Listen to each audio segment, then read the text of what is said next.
जाऊया थेट मराठवाड्यामध्ये लातूर जिल्ह्यातल्या औस्याच्या नगरपालिकेची सध्या निवडणूक आहे। या निवडणुकीतली चुरस आता वाढली आहे। काँग्रेसचे माजी मंत्री बसवराज पाटील हे इथले आमदार, त्यामुळे त्यांची प्रतिष्ठा पणाला लागली। तर कामगार मंत्री संभाजी पाटील यांच्या निलंग्याच्या शेजारीच औसा आहे, त्यामुळे तेही औशाचा किल्ला सर करण्याकरता मोठ्या प्रयत्नांना लागले। लातूर जिल्ह्यातल्या औसा नगरपालिकेची निवडणूक येत्या 14 डिसेंबरला होतीये। त्यासाठी शहरात अशी राजकीय रणधुमाळी सुरू आहे। गेल्या काही वर्षांपासून औसा नगरपालिका काँग्रेस आणि राष्ट्रवादीच्या ताब्यात राहिली आहे। राष्ट्रवादी काँग्रेसला रोखण्याकरता काँग्रेस, भाजप, शिवसेना अशी आघाडी मावळत्या पालिकेत झाली होती।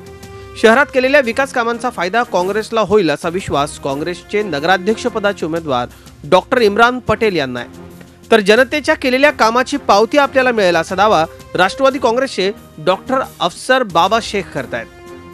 विकासाच्या मुद्द्यावर आम्ही निवडणूक लढवत आहेत। आमदार साहेबाचं जी पुढचं विजन आहे, स्वच्छ शहर, सुंदर शहर, एक मॉडेलयुक्त, सर्व सोयीनी युक्त शहर बनवायचं साहेबाचा एक संकल्प आहे।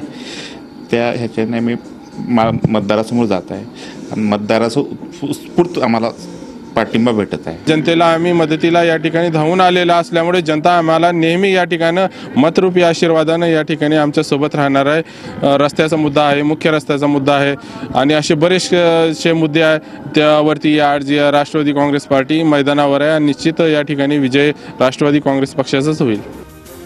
25,000 मतदार असलेल्या औसा शहरात 10,000हून अधिक संख्येने असलेले मुस्लिम मतदार निर्णायक ठरणार आहेत। मात्र काँग्रेस, राष्ट्रवादी काँग्रेस आणि एमआयएमचे उमेदवार मुस्लिम असल्याने याची मतविभागणी होणार आहे।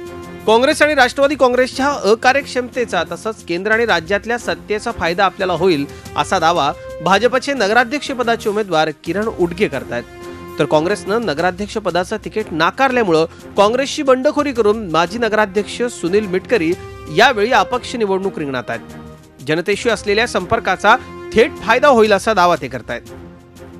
कुठल्याही जातीपातीचं आणि धर्माचं या ठिकाणी राजकारण न करता औसा शहराच्या विकासासाठी हे राजकारण असणार आहे आणि राजकारण करत असताना या औसा शहराच्या प्रत्येक नागरिकाला विकासाचा केंद्रबिंदू मानून या ठिकाणी मी आणि माझे सहकारी भारतीय जनता पार्टीचे सर्व उमेदवार या औसा शहरामध्ये आम्ही जनतेच्या समोर जात आहोत। मागच्या 50 वर्षात या शहरात कुठल्याच नगराध्यक्षांनी काम केलं नाही, एवढं काम मी 13 महिन्याच्या काळात। मागणीचं पाणी आरक्षण माझ्याच काळात मंजूर करून आणलं, तलाव संवर्धनला 3 कोटी रुपये आणले, अप्रोच रोड ते बस स्टँडपर्यंत डिवायडर, लाईट आणि झाडं लावण्याचं काम मी माझ्याच काळामध्ये त्या ठिकाणी केलेलं आहे। म्हणजे आमदारांनी जरी माझी उमेदवारी कापली असेल तर जनतेतून माझी उमेदवारी असल्यामुळं अनेक जनतेत राहणारा हे देखील आपलं नशीब नगराध्यक्ष पदाच्या निवडणुकीत आजमावतायत।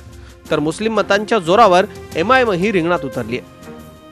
पाणी, अंतर्गत रस्ते, नाले सफाई, स्वच्छता, पथदिव्यांचा अभाव अशा समस्यांच्या डोंगरातून औस्याची जनता आपल्या शहराच्या विकासाकरता कुणाच्या पारड्यात मतांचं दान टाकणार हे 15 डिसेंबरला निकालाच्या दिवशीच स्पष्ट होईल। शशिकांत पाटील, झी मीडिया, लातूर। झी 24 तास रहा एक पाऊल पुढे।